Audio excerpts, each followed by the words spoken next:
Hello and welcome back to the Aquapod. On this week's episode, I had a really interesting conversation with Adam Smallwood, the lead coach at the new Edinburgh Aquatic GB Diving Performance Centre. We chat about his career, including coaching medalists at every single international major diving meet, his move up to Edinburgh and his motivations for doing so, and the future of diving in Edinburgh and in Scotland. We hope you enjoy this week's episode. Fantastic. So delighted to have Adam Smallwood on the Aquapod. Thank you very much for coming on, Adam. How's things with you at the moment? Yeah, good, thank you. Yeah, busy. It's the start of the new diving season, so plenty to do. Yeah, of course. And you'll be settling back in after what's been a busy couple of months, away at the World Champs and things. How's that been, sort of getting back to the nitty-gritty of the day job? Yeah, no, it's been different. Obviously, the World Champs. It's been 6 months since I've been involved at that level since I've been here. So going into the World Champs was nice to go back to what it used to be like. But I was missing back here, so I'm happy to be back and working again.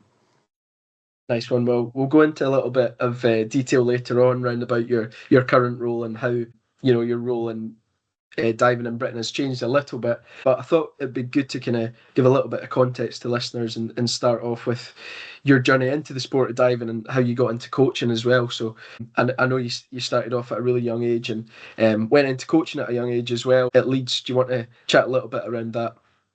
Yeah. Well, I actually was quite late for to actually pick up the sport of diving. Normally, you start around the age 6 or 7, but I think I was about 13 when I started. So I had a bit of a crash course in learning dives, I learned quite a lot in a short space of time. So I could do quite a bit. I was quite skillful, but didn't quite have the finesse, put it that way. I played football before and that was about it. The flexibility didn't come natural, but the bravery was there. So I got to a national level, but I figured out pretty soon that I was quite good at teaching people how to do things and describing different ways of performing skills. So I started getting into coaching alongside my diving career, kind of when I moved to Leeds, and the opportunities kind of opened themselves up to me. And I started working with junior divers that did really well. Then was on the junior team for the coaching staff for a number of years. And then during that time, Leeds diving was actually doing really well. It was very successful at the time, and we had a lot of Olympians, a lot of people on Team A and a lot of people on Team B,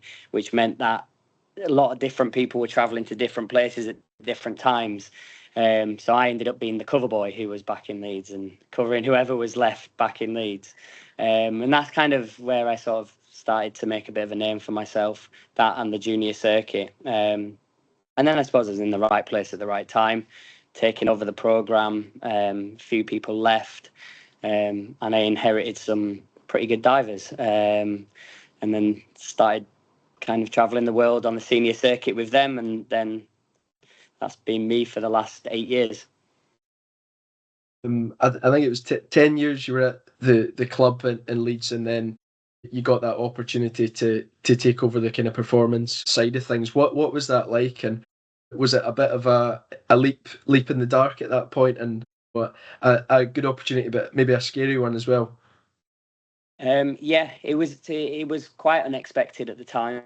I remember it was just after the Rio Olympic Games, and Jack Law and Chris Mays had just won gold, and I was just the junior coach in Leeds at the time, but everyone else was still out in Rio.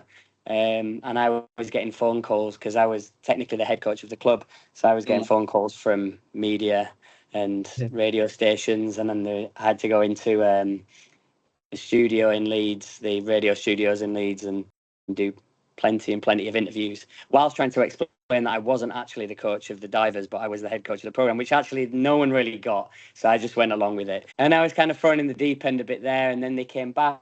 And for me, it was like, yeah, that's good. It's good publicity for the sport, good publicity for Leeds diving. But my focus was still on the juniors. But AD Hinchcliffe at the time, who was coaching the two boys, decided he was going to move on and move to Australia. So it was talk of bringing someone new in.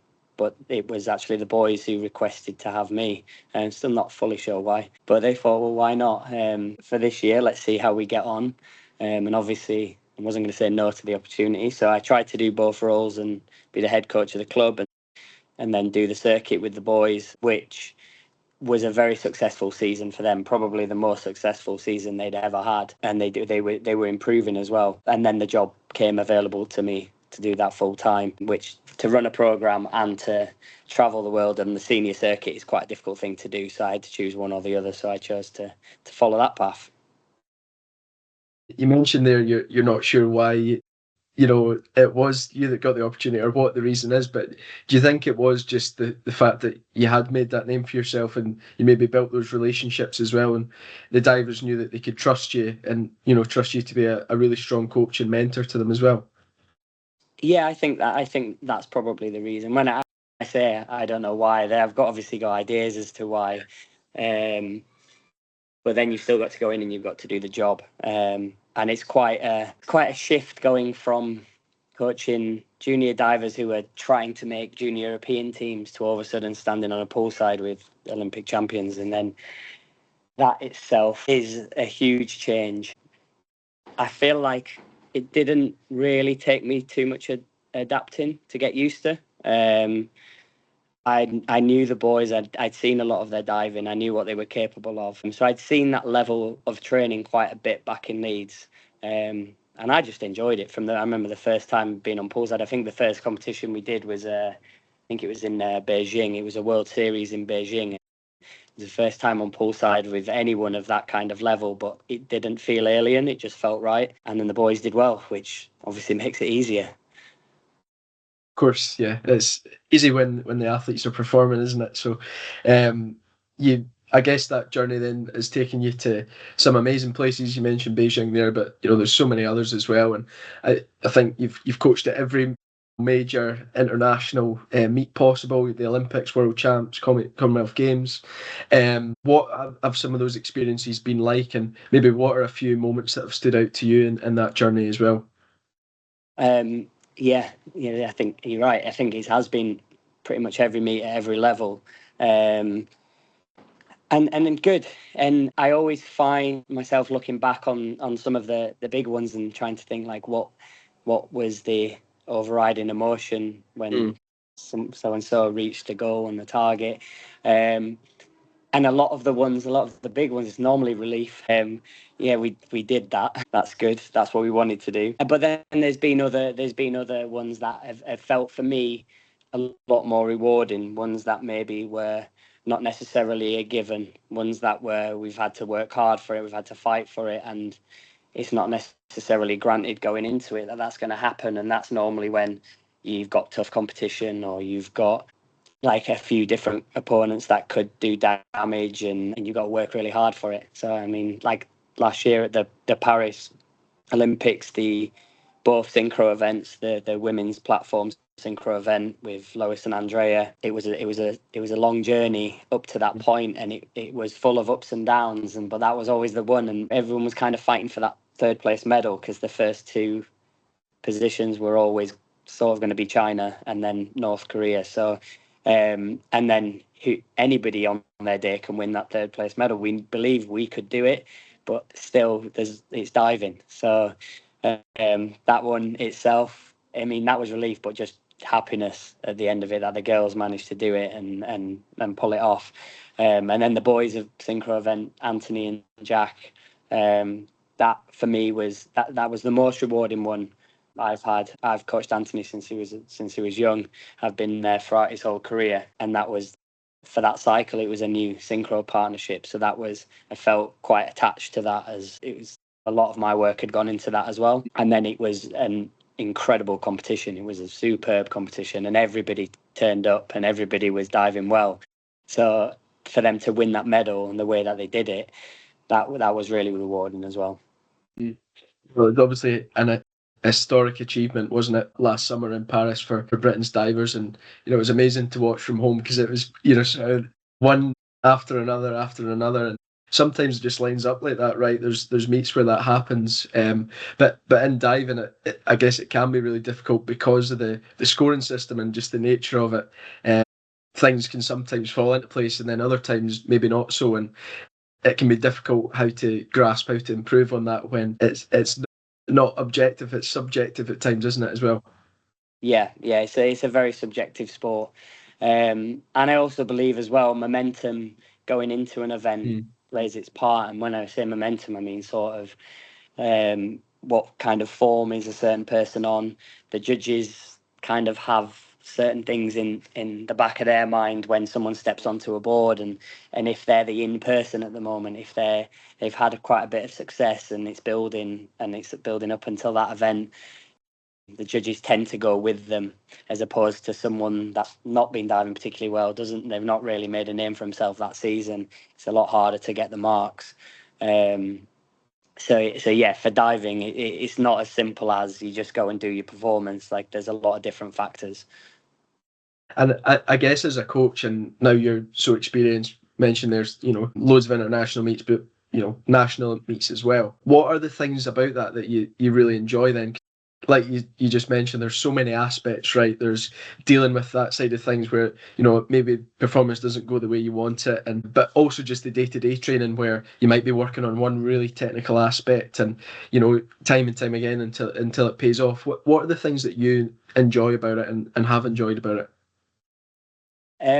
For me, it's working with people and problem solving a lot of the time as well, trying Mm. to come up with new ways for something to click, to try and make a change in a particular movement, for example. But then alongside that, like I say, working with people, just figuring out what makes certain people tick, what keeps certain people on the right track, which is when you're at the senior level, that feels like that's what you tend to be doing a lot of the time, juggling different things around to make sure that certain people are catered for, and everything and they can go and perform at the end of the day when they stand on that board. But the stuff that goes on behind the scenes to allow that to happen, the support staff work, the everything that goes into that, with the weights, psychology side of things that goes into it, nutrition, all of the things, like balancing all of that and making sure that that person's in the right place. And then, like I said, the problem solving on top of that, on the day-to-day training, in the actual sessions, how we can make changes and how we can push forward and improve. And it's such a mental game as well, isn't it? Right? That's that needs to be in the right place for everything to fall in line as well. Yeah, definitely. Yeah. And I mean, I really learned that when obviously coming in and taking over Jack's program. The easiest part of coming in and taking over Jack's program was coming in and doing his program. It was He would Yeah. do whatever I asked him to do, and what I asked him to do was not too far from what he should be doing Yeah, majority of yeah. the time, and he just got on with it, and he was good. The difficulties in coaching someone like Jack, as time went on, was managing that mental aspect of going into a competition. And I think someone like watching Jack and go on his journey, someone who has quite a boisterous young boy who was very talented, was quite fearless, and nothing phased him. And then I think as things happen, as people change and people grow and mature and become an adult, and that side of things changes slightly as well, and you start to become more thoughtful, you start to become more of a well-rounded person, and but with that maybe comes a bit of fear and things like that. So managing that and navigating through those types of things so that he can still be Jack Law when he stands on the end of the diving board and perform those dives as well as he knows he can, that in itself becomes quite a big job as well. And I guess now you've had all these experiences, as I say, and you've taken a bit of a different role, and it's a bit of a step back from coaching, although there's still that aspect of it as well, isn't there? But it's a new role within Edinburgh, a new Aquatic GB Performance Centre has been put together there, and a bit of a combined role between Aquatic GB, Scottish Swimming, University of Edinburgh as well. What was the pull for you, and what made you want to come to Edinburgh and try something new? A few different things, to be fair. The first one was, I felt I'd done 2 cycles by this point. I'd travelled a lot, and I'd worked at that top end, and like Mm. you said before, like, did pretty much every event, and probably was my athletes were winning medals, and probably did win a medal at every possible major event going. So I felt like myself, I'd been there, and I'd kind of ticked that off. Um, I think if I rewind back to just before I started doing that, I alluded to my focus at the time was the junior circuit and kind of developing junior divers and developing the program in Leeds. And I felt like that was kind of cut short. I never really got the opportunity to do that to its full extent. And I felt like there was still a lot in that within that I wanted to do. And after doing the 2 cycles, it felt time to look for a new challenge and do something different. Coaching itself, day in day out at that level, is you just focused on the coaching. Those 4 athletes that I were coaching, it was just that, and that was it. Nothing else mattered, and that was all you thought about and all you did. So I kind of wanted a bit of a change from that. I wanted to delve into some of the other stuff that I didn't feel like I got the full chance to do earlier on in my career. But then the other side of it is as well, I was looking at what I felt the state of diving was in the UK at the moment, and I feel like we've done superbly well at the last 2 Olympics. And I felt like we would probably go on to have another great Olympics in LA. But my honest opinion after that was I feel like we need a bit of help further down in the lower down in the programs across the UK, and that if we were going to change results from after LA, if we were going to continue to be successful, something around that needed to change. And I felt in the position I was in, it was quite difficult at times to be in that position, but feeling like I couldn't make a contribution to what I felt like was going to be an important part in the next cycle after LA. So I suppose I didn't want to be put in a position where I got to the end of LA and diving in the UK was not doing particularly well, and I'd kind of not really helped out, sort of thing, and there was not the next Jack to coach, there was not the next Tom Daly coming through, and then the Edinburgh job kind of, I don't know, I always said there was only 2 places I'd like to live in the UK, and that's either Yorkshire or Scotland. So when the Edinburgh job came up, I was like, well, maybe this is a sign. Maybe this is what I should be doing. I should be seriously considering it. And my girlfriend does live in Scotland as well, which also helped That make the helps, yeah, decision. Yeah, that did help make the decision. But it was the project, and it was the city of Edinburgh itself, and the program in Edinburgh has quite a lot of history.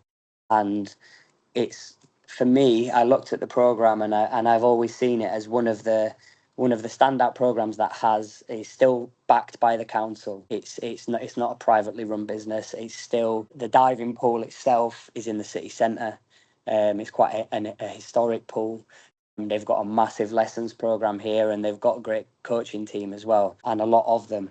So I looked at that, and with all the things considered, I thought that this place should be doing better than it is. And I think maybe what it is missing is someone like myself coming in and trying to take it to that next level. And then obviously the job with the partnerships. Originally, I don't think it was the 3-way partnership with Edinburgh University as well. And then they got involved, and that cemented it for me. And I was like, that's definitely what I want to do.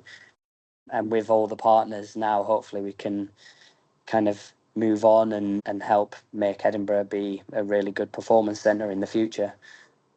You say there about almost the groundwork's in place, isn't it? You know, you've got a great coaching network, the facility's incredible, the location's great. What then is your sort of target? What are you trying to do to ensure that the standard continues to improve? Yeah, well, so for me the first thing is to relook at how we go out and we find talent and how we bring talent in. I think the TID program that's done nationally, and it's been done nationally for a long time, as far as I can remember, as far as I've been involved in the sport coaching level.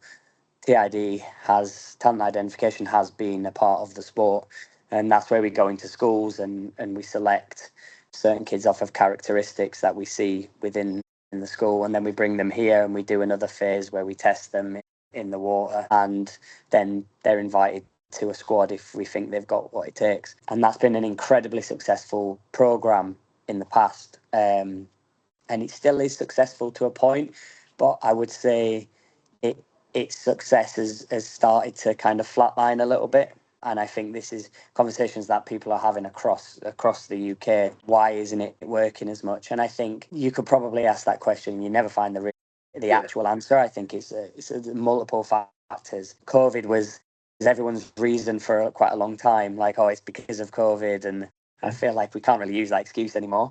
I think it's been long enough now where I don't think that's the defining factor. I think children in general as well, less active nowadays as well. So to find kids that are at that level is even harder. So I think there's a lot of things. So I think that TID program process probably needs refreshing and looking at in a different way. So that was kind of what I envisioned doing here, in looking at maybe new ways of bringing kids in and how we're bringing talent through, not just here in Edinburgh, but also in Aberdeen, the likes of Aberdeen, the likes of Ayr, thinking of new innovative ways to kind of source our talent. So that's sort of the first step. The second step here in Edinburgh was to kind of look at the culture of how we're approaching the coaching aspect of things, especially at an elite level. So I'm working a lot with the coaches that are here to try and pass on any kind of knowledge and things that I've learned by being on the international circuit and the senior circuit for a number of years, and how I can help now implement that into certain things that we do within the junior program, and how we coach our talented juniors. Interesting that you obviously mention about some of the other diving centres across Scotland, and it is a small sport in Scotland, diving. That there's only really 4 places where you can properly do diving. So, and that obviously brings its challenges. But I've seen a lot of success coming from Aberdeen, and probably in particular outside of Edinburgh. And Noah Pemon had an amazing summer, of course, winning his first individual senior medal, which was an incredible achievement. Do you envision more sort of partnerships with Aberdeen, for example, and trying to get some of their really talented youngsters to come down to Edinburgh and really build a base? Yeah, definitely. Yeah. So I've actually we've kind of had a bit of an emphasis in my first 6 months here. I've kind of put a bit more of an emphasis on the junior Scotland junior camps that we run, and I've tried to run quite a few of them in that 6 months, where I've invited guest divers from Aberdeen who weren't necessarily part of the Scottish programme, but were on my radar. Obviously, I've seen a bit of the Aberdeen programme before I got here with my other half coaching in Aberdeen. So I had a few people on my radar from there. So we've brought them down to Edinburgh a fair few times in that 6 months. So I've been able to look at them and have an impact in what they're doing. And again, yes, hopefully this development role will help strengthen the connection between not just Aberdeen but also Ayr, and try and implement some top quality coaching across all the centres, so that we get more people like Noah Penman coming through from those centres, and then who knows when they're senior athletes. Noah did actually just have his first day in Edinburgh here yesterday, so when they're senior athletes and they might be looking to go to university and get the university plug in there, then they can maybe come to Edinburgh and feed into our senior programme. I was going to mention, obviously, Noah's now diving down in Edinburgh, so that must have been a really positive thing, from your perspective, to have maybe the first signing, if you will, or new signing onto the programme, and we'll try and sort of refresh the squad of divers and look to the future, as you mentioned, sort of post LA. Yeah, definitely. Yeah, Noah, obviously having Noah is like fantastic for the programme. I also think it's great for Scottish diving. The fact that he's decided to stay within Scotland, and obviously he had such an incredibly successful year last year. I truly believe he's got a really good career ahead of himself, and hopefully we can help him achieve that whilst he's here in Edinburgh and here in Scotland. So yeah, he's sort of the first signing, and hopefully we can start to build a strong team around Noah, to help him and to help the other divers here in Edinburgh as well achieve their best. And obviously going into a new season brings with it a lot of excitement, a lot of new challenges. How are things looking, and how optimistic are you for the next 12 months? Yeah, I mean, things are looking. It's kind of a new beginning here in Edinburgh.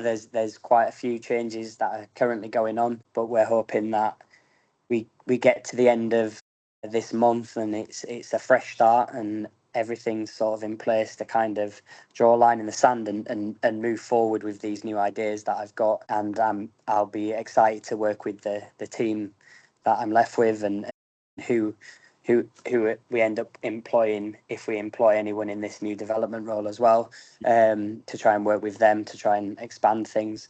And it's an exciting season as well, with it being so it's the start of a sort of a new cycle. I mean, I know it's the second year in, but the first year is always a bit of nobody really knows what's going on, and it's the diving quality is not always the best, and it's kind of finding your feet and on who's going to be doing what. So this year is quite an important year. So it'll be interesting to see how things pan out, especially with Noah, because I believe he's got a lot of potential. So it'd be interesting to see how he gets on. And the national championships are in a different point of the season. Normally they're in December up in Edinburgh, but it's been moved to February. Do you think that'll be helpful for divers, just having a couple of extra months to to really work on things before they're thrust into the first major competition of the year? Yeah, definitely. I mean, that's the main reason why we did it. We actually wanted to try and get it a little bit later on, but bookings doesn't always make that the easiest thing to achieve. But for me, it's a much better day. It allows people to not, number one, not be stressed over the Christmas period for that week. It takes a bit of pressure off that. But then number two, you get to come back from that and have a decent amount of time getting stuck into some more consistent training again before you go into to the national championships. We're still quite, I think we're still unsure on exactly what's happening with the British Championships. But no matter what happens with that, hopefully we will get a good attendance at Scottish Nationals this year, because hopefully people decide to come down from Great Britain, from England, come up from England to get involved in the Scottish Nationals, because that's part of the reason why we changed it as well. We wanted it to be well attended again. And that's what we're going to look to do over the next few years to try and get as many people here as possible. Well, certainly lots to look forward to, Adam, from competition point of view, from an athlete perspective, and the overall programme as well. So look forward to seeing progress over the next couple of years, and really appreciate you coming on again. No problem. Thank you. Thanks for listening to what I thought was a really interesting episode with Adam today, and thanks again to Adam for popping on. If you enjoyed the show, please leave us a review on Spotify or Apple Podcasts, or leave us a like and a comment on our YouTube channels. Until next time, thank you very much.